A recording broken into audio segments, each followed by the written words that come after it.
दोस्तों, इस समय यूक्रेन को लेकर पूरे विश्व में तनाव बना हुआ है। दुनिया भर की नजर इस समय रूस पर टिकी हुई है। साथ ही अमेरिका किस तरह से यूक्रेन को बचाता है ये भी देखना होगा, क्योंकि इस समय अमेरिका की भी साख दांव पर लगी हुई है। क्योंकि अफगानिस्तान में मुक्की खाने के बाद ऑलरेडी बाइडेन प्रशासन बैकफुट पर नजर आ रहा है। ऐसे में अगर यूक्रेन भी हाथ से निकल गया तो अमेरिका ज्यादा दिन तक सुपर पावर नहीं रहने वाला।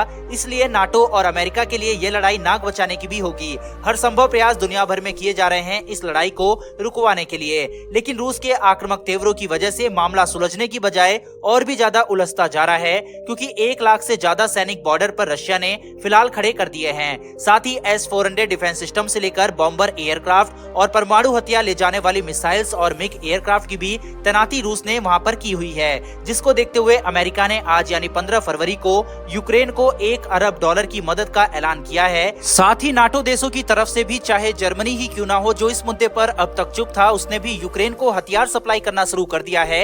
यूके, अमेरिका, फ्रांस भी लगातार यूक्रेन को भारी मात्रा में हथियार मुहैया करा रहे हैं। इजराइल सहित कई सारे देशों ने अपने नागरिकों और एम्बेसी को बंद करके वापस अपने देश में बुला लिया है। लेकिन भारत ने यह फैसला कल तक नहीं लिया था, जिस पर हमने भारत सरकार की आलोचना भी की थी। क्योंकि यूक्रेन पर युद्ध का खतरा मंडरा रहा है और यूक्रेन में भारी मात्रा में भारतीय स्टूडेंट्स और नागरिक रहते हैं। लेकिन जैसा कि आप स्क्रीन पर आर्टिकल देख सकते हैं, और अब भारतीय दूतावास ने भी एडवाइजरी जारी कर दी है और अपने नागरिकों को तुरंत वापस लौटने की सलाह दे दी है। तो दोस्तों, ये तो थे आज के ताजा हालात यूक्रेन और रशिया को लेकर। सभी देशों ने अपने नागरिकों को अब वापस लौटने के लिए कह दिया है। अब इससे आप समझ सकते हैं कि टेंशन कितनी ज्यादा बढ़ चुकी है।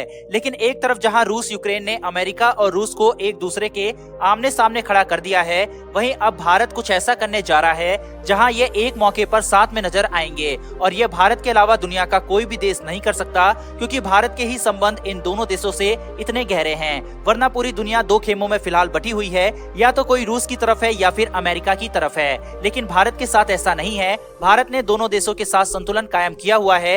यही वजह है कि यूक्रेन विवाद के बीच भी भारत दोनों को साथ में लाने जा रहा है। इस मौके की मेजबानी भी भारत करने जा रहा है। दरअसल दोस्तों, मैंने पिछले हफ्ते मिलान 2022 के बारे में आपको बताया था कि कैसे 46 देशों की सेनाएं भारत में आ रही हैं। भारतीय नौसेना विशाखापट्टनम के तट पर 26 फरवरी से 4 मार्च तक 35 देशों के साथ अब तक के सबसे बड़े समुद्री अभ्यास मिलान 2022 की मेजबानी करने जा रही है। इसे एक बड़ी उपलब्धि के तौर पर देखा जा रहा है। अपनी समुद्री सुरक्षा और मजबूत करने की दिशा में तो भारतीय नौसेना पहले ही कई बड़े कदम उठा चुकी है, लेकिन अब अपना दम दिखाने के लिए भारतीय नौसेना पूरा जोर लगाने वाली है, जिसका उदाहरण इस महीने से शुरू होने वाले अब तक का सबसे बड़े समुद्री अभ्यास में दिखेगा। इस समुद्री अभ्यास में यकीनन सबकी नजर रूस और अमेरिका पर भी बनी रहेगी। मौजूदा हालातों के बीच में किस तरह से रूस और अमेरिका आपसी साझेदारी पेश करेंगे, इसकी झलक यकीनन सब देखना चाहेंगे। क्योंकि दोनों देशों के बीच यानी अमेरिका और रशिया के बीच भारी तनाव बना हुआ है। दुनिया भर के कई देश इनसे शांति बनाए रखने की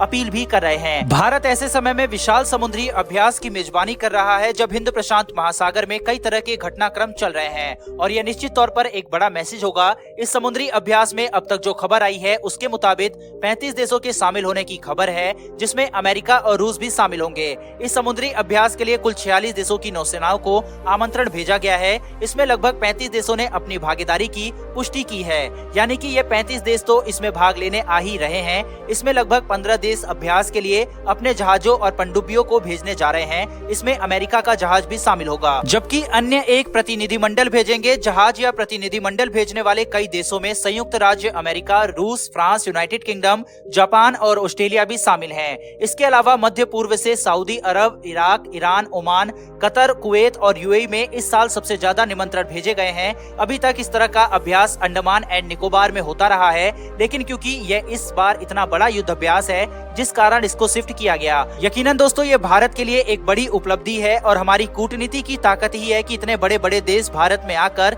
युद्ध अभ्यास करेंगे, जिसे विशालकाय युद्ध अभ्यास मिलान 2022 कहा गया है। अब दुनिया की नजर यूक्रेन के साथ इस और भी टिकने वाली है। आज भारत का डंका पूरे विश्व में गूंज रहा है और हमारे स्वदेशी तेजस भी सिंगापुर में जलवे बिखेर रहा है। इसी के साथ एक छोटी सी निवेदन के साथ चैनल को सब्सक्राइब करके बेल नोटिफिकेशन को ऑन कर लें और कमेंट बॉक्स में जय हिंद जरूर लिखें। फिलहाल इस वीडियो में इतना ही। मिलते हैं शाम वाली वीडियो में। धन्यवाद। जय हिंद।